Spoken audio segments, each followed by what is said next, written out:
Hello, Assalamualaikum. Ramai bertanya pada Kak Not, bila masa yang sesuai untuk kita beli emas? Jawapannya adalah ketika kita ada bajet dekat tangan. Kenapa? Kalau korang nak tahu, harga semasa emas ni akan bertukar banyak kali dalam masa satu hari. Okay?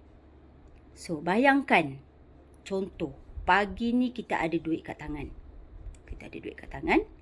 Kita tunggu masa kejatuhan harga emas.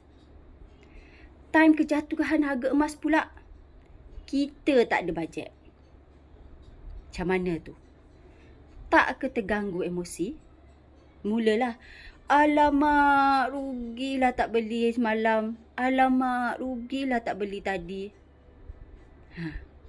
So, nasihat Kak Not, bila mana ada bajet dekat tangan, silakan beli emas. Dalam gap,